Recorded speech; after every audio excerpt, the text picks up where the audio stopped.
गरीब ऐसा निर्मल नाम है, निर्मल करे शरीर।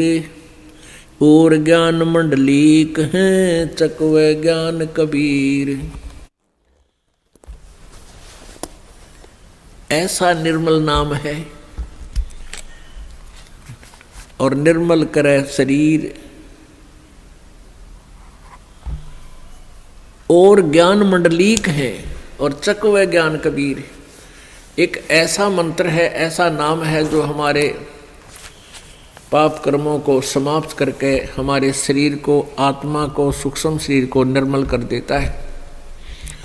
अन्य ज्ञान जो आज तक आप सुना करते थे, वेदों का, गीता जी का, कुरान और पुराण का, ये एक मंडलीक है। मंडलीक माने अक्षेत्रीय ज्ञान है, ये कुछ सीमित ज्ञान है। और चकवे ज्ञान कबीर, चक्रवर्ती ऑल राउंड ज्ञान जो है वो परमेश्वर कबीर जी द्वारा दिया गया अध्यात्म ज्ञान है। ऐसा निर्मल नाम है ये, निर्मल करे शरीर। और ज्ञान मंडलीक है, मंडलीक डिविजनल। और चकवे ज्ञान कबीर, कबीर परमेश्वर जी द्वारा दिया गया वो सच्चिदानंद घन ब्रह्म की वाणी में, कबीर वाणी में जो ज्ञान है वो चक्रवर्ती ज्ञान है, ऑल राउंड ज्ञान है और ऑल ज्ञान है। जैसे गीता जी अध्याय नंबर 4 के श्लोक नंबर 32 में कहा है कि जो 25 से लेकर 31 तक साधनाओं का जो वर्णन किया गया है, इससे भी और अन्य साधनाएं विशेष विस्तार के साथ सच्चिदानंद घन ब्रह्म की वाणी में, ब्रह्मणे मुखे सच्चिदानंद घन ब्रह्म की वाणी में विस्तार से कही गई है। और उनको तू कर्मों से यानी काम करते करते, हठ योग नहीं, अपनी क्रियाओं से करने से वो सफल होती हैं, संपन्न होती हैं और फिर वो तो सभी कर्मों से मुक्त हो जाता है। उस ज्ञान को जो सच्चिदानंद घन ब्रह्म की वाणी में है, चौथे अध्याय के 34वें श्लोक में कहा कि उस ज्ञान को तू तत्वदर्शी संतों के पास जाकर समझ, उनसे सुन। इससे सिद्ध है कि गीता जी का ज्ञान भी डिविजनल है, मंडलीक है, ओवरऑल ज्ञान नहीं है, कंप्लीट नॉलेज नहीं है। इसी प्रकार यजुर्वेद अध्याय नंबर 40 के श्लोक नंबर 10 से लेकर 13 तक तत्वदर्शी संत से ही जानकारी प्राप्त करने के लिए कहा गया है कि वही कंप्लीट नॉलेज आपको बताएगा। इससे सीधा है कि वेदों का ज्ञान भी इनकम्प्लीट है, डिविजनल है, ये ऑल राउंड नहीं है।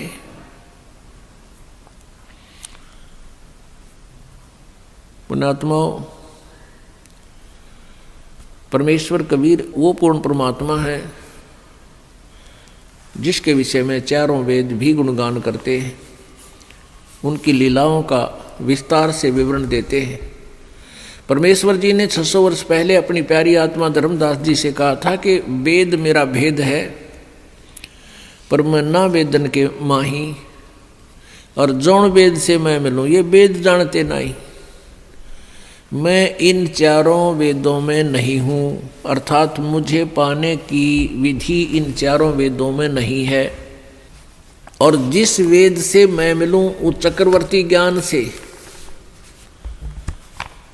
वो वेद जानते नहीं। वेदों में भी लास्ट में ये लिख दिया जाता है, नेति नेति नेति। नेति का अर्थ है न इति न इति न इति। इति माने अंत, कि हमने जो वर्णन कर दिया उस परम पिता परमेश्वर का, वो इतना ही नहीं है, वो और भी है। उसके विषय में तत्वदर्शी संतों से ही पूछो, वो बताएंगे। तो यहाँ उसके विषय में बताया है कि ऐसा निर्मल नाम है, निर्मल करे शरीर। और ज्ञान मंडलीक हैं ये चकवे ज्ञान कबीर। जैसे अभी बताया, कोट गऊ जय दान दे, कोट जग जो नारे, और कोट गज कर दाने। गज माने हाथी। और कोटि अश्व विपरों दिए मिटे न खेचा ताण, यानी जो साधनाएं जो क्रियाएं आप जी कर रहे हो, इससे जन्म और मृत्यु का ये दीर्घ रोग नहीं समाप्त हो सकता।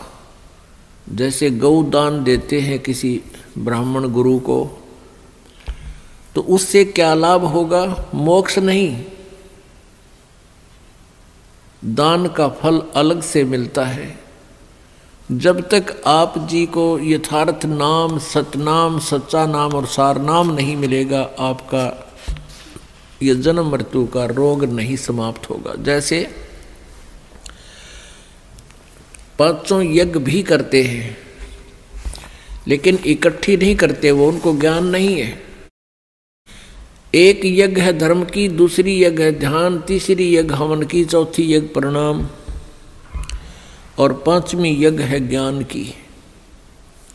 इनमें से कोई तो धर्म यज्ञ करता है, जैसे किसी का लड़का हो गया गणेश जन्म में और गांव जमा दिया, हो गया धर्म भंडारा। कोई केवल हवन यज्ञ ही करता है, स्वाहा स्वाहा, बस हो गया, होगी भक्ति। और कोई मेडिटेशन लगाता सुबह शाम, परमात्मा कहते हैं झूठा ज्ञान। और ध्यान कहाँ लाओ? थारा ज्ञान न नकली है, फिर ध्यान क्या पर लगा रहे हो तुम? ये वाद विदा चतुराई, ये तो दुनिया को मूर्ख बना रहे हो तुम। और यदि ध्यान अभ्यास करते हैं हठ योग से, तो वो तप बन जाता है। तप से राज्य प्राप्त होता है। राज्य प्राप्त करके ये प्राणी निरे पाप इकट्ठे करता है। अगले जन्म में वो फिर 84 लाख योनियों में और नरक में दुख उठाता है। कहते हैं शास्त्रों में लिखा कि तपेश्वरी सो राजेश्वरी। तपेश्वर यानी जो घना तप करता है वो ज़्यादा समय तक राज्य करता है, और तपेश्वरी सो राजेश्वरी, राजेश्वरी सो नरकेश्वरी। और जितना घना राज करेगा वो घने दिनों तक, ज़्यादा दिनों तक नरक में ठोका जाएगा, उतना ही ज़्यादा उसका नरक तैयार होगा। किन राजाओं का जो भगवान से डरने वाले नहीं, यथार्थ भक्ति नहीं करते। यदि भगवान से डरने वाला राजा हो और सत साधना करे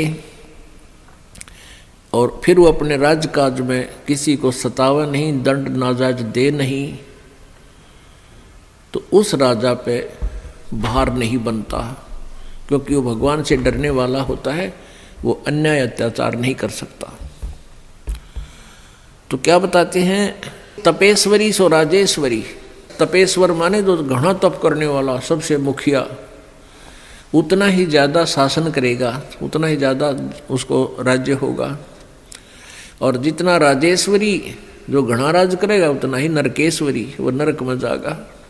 प्रियव्रत नाम का एक व्यक्ति था, उसने बहुत वर्षों तक तप किया, हजारों वर्षों तक। सदग्रंथों में लिखा उसने 11 अरब वर्ष तक तप किया, और फिर 11 अरब वर्ष तक ही उसको राज्य मिला। आप इस चक्कर में ना पड़ियो कि भाई 11 अरब वर्ष तक कैसे जीव आदमी। ये परमात्मा का जो अध्यात्म ज्ञान है, ये जीव की पहुंच से बाहर है। आप ये सोच ले कि उसने काफ़ी वर्षों तक राज किया, तप किया, फिर तप से उतने वर्षों तक राज किया, तो फिर उसको यम के दूत आए लेने के लिए, पार्षद आए लेने के लिए कहा कि प्रियव्रत चलो तेरा समय पूरा हो गया। अब वो राजा कहता है कि पार्षदों मुझे कुछ समय और जीने दो, कुछ समय और रहने दो, मुझे कुछ श्वास और ले लेने दो। देवदूतों ने कहा कि खबरदार, जब और एक भी सांस लिया तो तेरे लिए अलाउड नहीं रहा। उसी समय शरीर से खींच लिया, बाहर निकाल लिया और लेकर चल पड़े। धर्मराज के दरबार में जाकर धर्मराज ने पूछा कि भाई कुछ कमा के लाया कि खाली आया? वहाँ जाकर प्रियव्रत को पता लग गया था कि मनुष्य जीवन जिस उद्देश्य से मिला था वो काम बना को नहीं। कहने लगा जी खाली आया,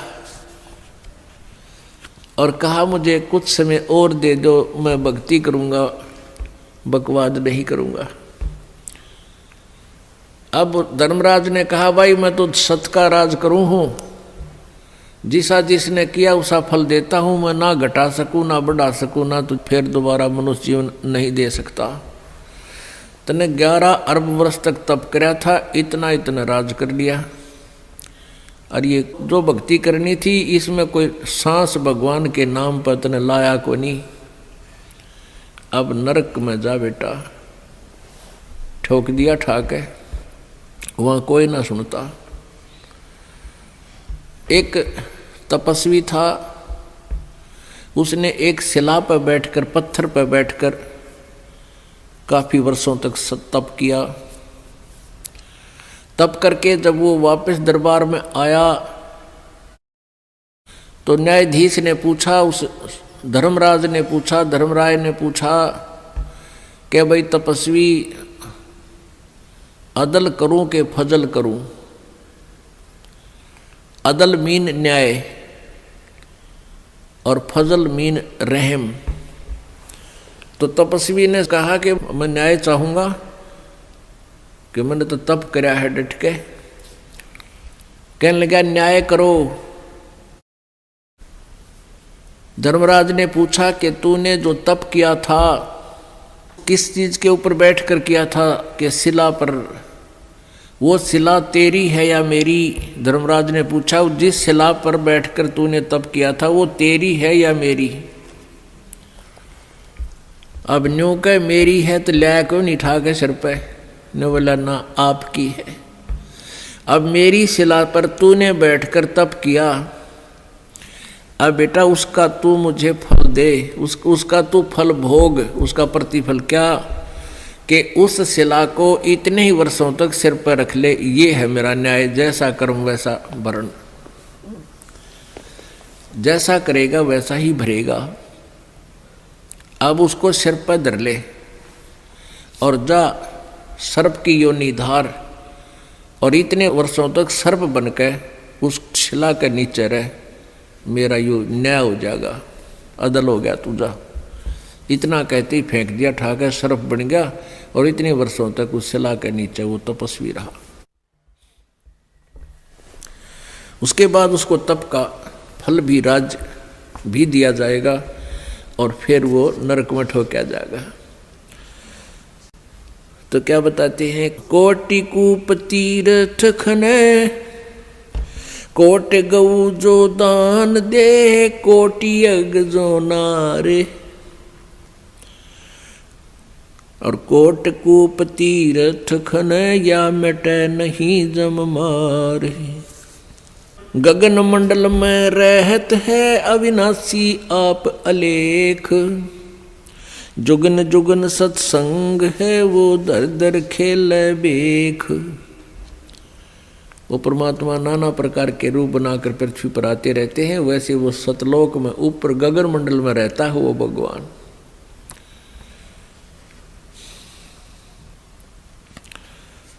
और यही वेद बताते हैं, ऋग्वेद मंडल नंबर 9 सूक्त नंबर 86 मंत्र नंबर 26 और 27 में।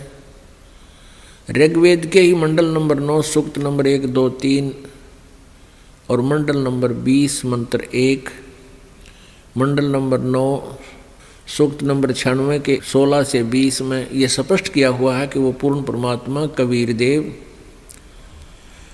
सतलोक में रहता है, एक तीसरे धाम में विराजमान है, वहाँ रहता है। वहाँ से गति करके नीचे आता है, अपनी प्यारी आत्माओं को ज्ञान देने के उद्देश्य से वहाँ प्रकट होता है, उनको प्राप्त होता है, फिर ज्ञान बताता है।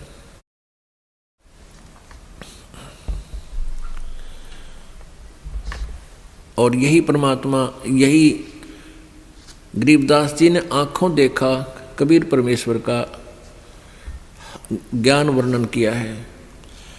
गरीब गगन मंडल में रहत है अविनाशी आप अलेख, और जुगन जुगन सत्संग है वो धर धर खेल बेख। प्रत्येक युग में परमात्मा आते हैं और नाना प्रकार के रूप बना के वो अपनी प्यारी आत्माओं को मिलते हैं और यथार्थ ज्ञान बताते हैं। निज नाम बिना निपजै नहीं, जप तप कर है कोटे। लख 84 त्यार है के मुंड मुंडाया गोटे। ये कई प्रकार के ऋषि सिर भी मुंडवा लेते हैं, दाढ़ी मूछ भी खूब मुंडवा के नौकती कोरा कचकोला कटवा लेते हैं। परमात्मा कहते हैं भक्ति बिना बात ना बने। इस ऊपर के दिखावे से, आडंबर से कोई लाभ नहीं। निज नाम बिना निपजय नहीं। निपजना माने कोई भी फल प्राप्ति नहीं होगी। चाहे जप तप कर हैं कोट, नकली नामों के जप और हठ योग से करोड़ों बार कर लो। लख 84 तैयार है, ये 84 लाख योनियों के दंड तुम्हें तैयार हैं।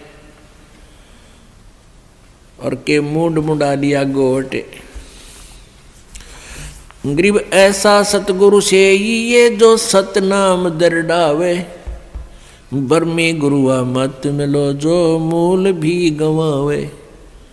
ऐसा सतगुरु मिला जो सतनाम पर दृढ़ करे कि यही भक्ति है और भक्ति नहीं करना।